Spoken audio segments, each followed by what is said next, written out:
go to church, to the prayer meeting. Children are not safe. Babies in their car seats have been shot to death at a traffic light where rival gangs shot through their car to get to each other. You've seen it on TV, the mayhem and the battling that's going on in our classrooms where they film it and put it on the internet because they're not even ashamed of their outrageous behavior in the public school. Teachers are afraid to teach. Parents are afraid of their own children.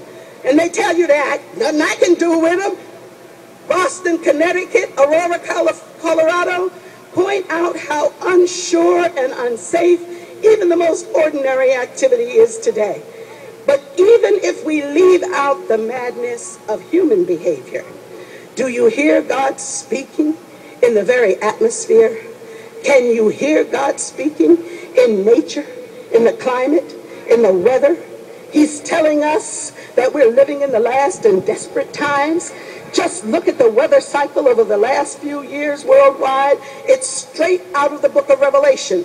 We expect earthquakes in California, in Alaska, anywhere along that Pacific Rim, all the way around to the east to Japan. That violent movement of those subterranean tectonic plates which cause the earth to shake violently, causing earthquakes of greater force, and they have accompanying tsunamis. But now there are earthquakes on the East Coast.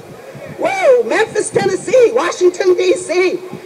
Earthquakes in diverse places. That's what the book of Revelation said. My God, my God. But have you noticed? Floods are more frequent. Superstorms are more frequent. Forest fires are more virulent. There's droughts that are more devastating. The worldwide disaster in crops and the ice caps are melting because of global warming, and they will flood the United States up beyond New Jersey if that happens. Tornadoes are more frequent. Devastating crop failures. And these disasters are on an apocalyptic and biblical scale. Political systems are in disarray. There's failures in the leadership everywhere. Pedophilia and pornography have become institutionalized in high places everywhere. There's societal disintegration, family fragmentation, and gender confusion, and failed leadership from our social, political, and even our religious communities.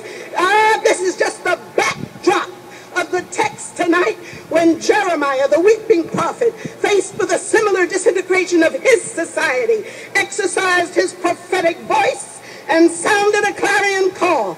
And it is that call, echoed and recorded in Jeremiah 9, that will engage our attention tonight. Thus saith the Lord of hosts, consider ye and call for the mourning women, that they may come, and send for the cunning women, that they may come. I need a moment.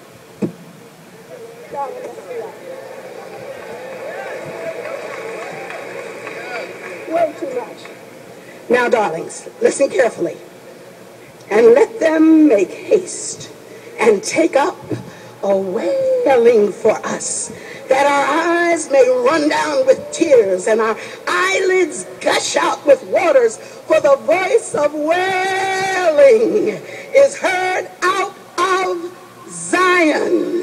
How are we spoiled? We are greatly confounded because we have forsaken the land and because our dwellings have cast us out.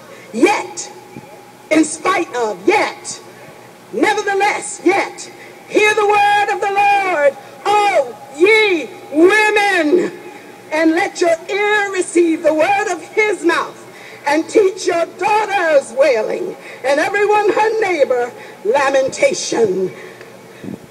Now let's look carefully at this text and see what the Lord is really saying to us.